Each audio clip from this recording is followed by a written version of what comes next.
open records.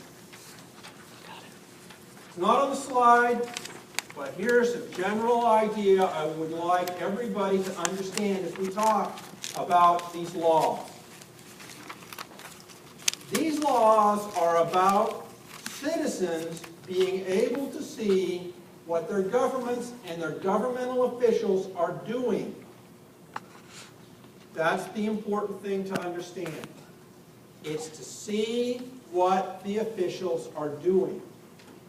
These laws, as much as it's a good idea, are not about citizen participation. Citizen participation is great. We encourage that. We like that. But that's not what the Open Meetings or the Open Records Act does. They say you can go to a meeting and observe it, videotape it, photograph it, audio record it. They do not say that you have a right to participate in the meeting. We like it when questions are asked. I like it. We think that officials should allow that, but the law does not require it at the state level. Same thing for records. It does not require officials to answer questions. This is so important to understand. Our law is not about, hey, Mr. Official, could you tell me what your position is on something? Our law is about, do you have a record on this? That's what it calls for.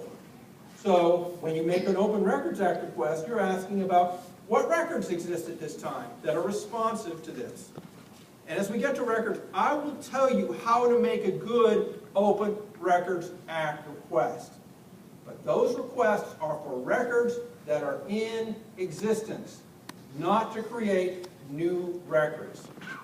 Okay, open meetings.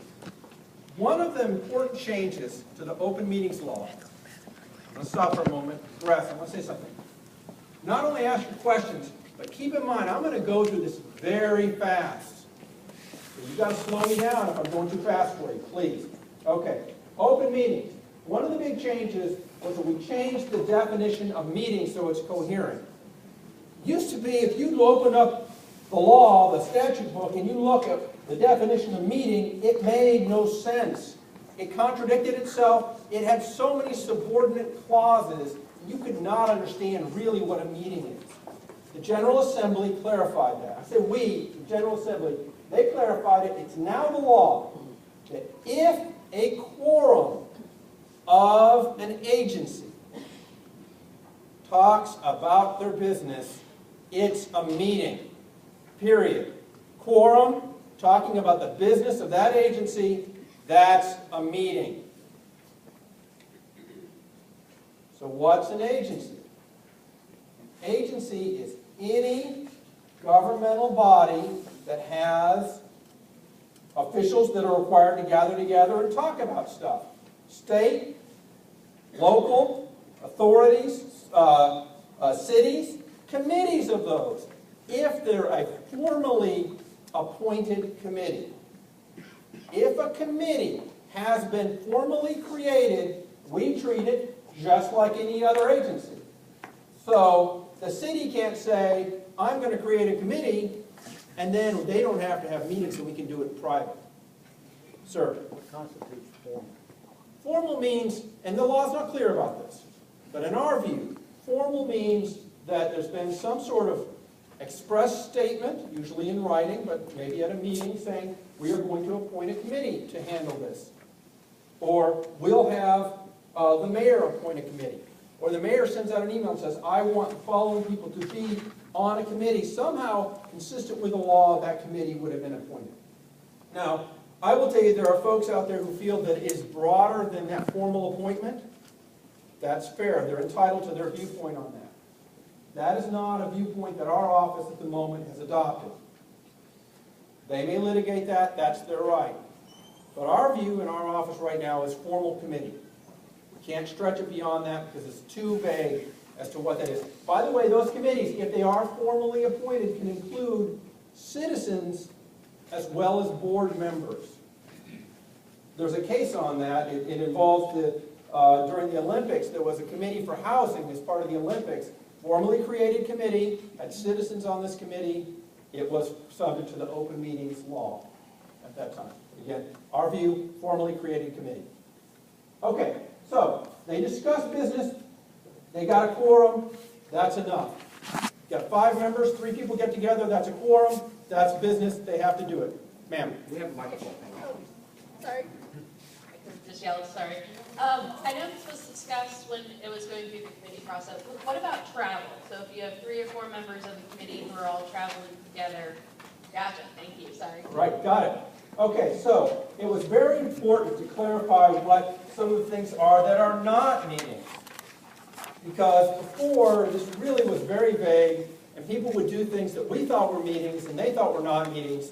So now the law provides these 5 exceptions. These are my summaries of them. That's not the little words of the statute. But if you go out as a government, you inspect physical facilities, not a meeting. You have a statewide meeting where you come together for training. Not a meeting. You gather together with another agency, generally not to conduct specific business of your agency, but simply to gather and discuss your relationship with them. Not a meeting. Travel, if it's just for travel, not a meeting. You have a holiday party, not a meeting. I have a client who was very concerned because they had a holiday party a year ago, or a year and a half ago, and I had to tell him, you know, the law's sort of iffy about that.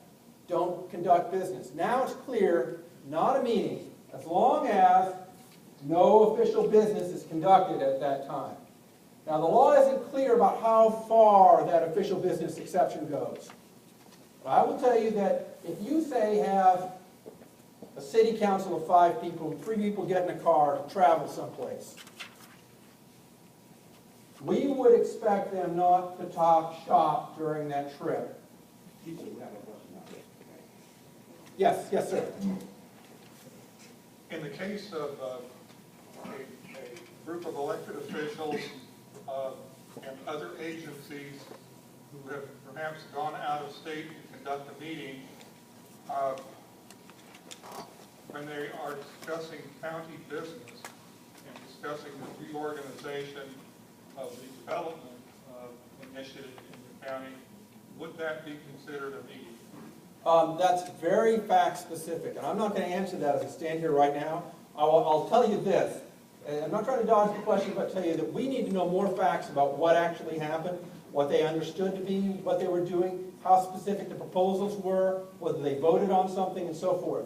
We can discuss all of that, but I will tell you, certainly if they had a vote, that would be illegal. And if we had reason to believe that they were intentionally trying to avoid having the meeting and was this just a ruse, that would certainly be an important issue for us. But I'm not going to tell you an answer right here as I stand here, because that's, at this point in time, too close to the line. It's a gray area, quite frankly. Ma'am.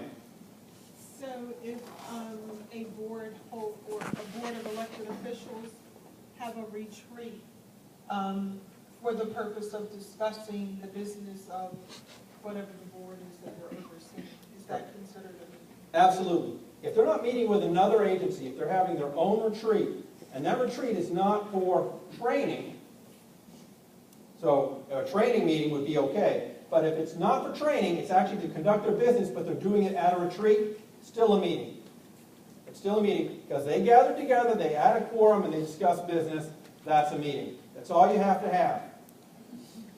Sir? I serve on the Board of Trustees of charter schools, and the charter movement is common that boards have retreats to discuss strategy, the future, not to conduct business per se, but to do team building, that sort of thing. That's still under the open meeting. I think it is. And I would tell you that there are folks who might disagree with that. Our view in this office right now is that if they're getting together as a quorum and discussing business, retreat or not a retreat, that's a meeting. Okay.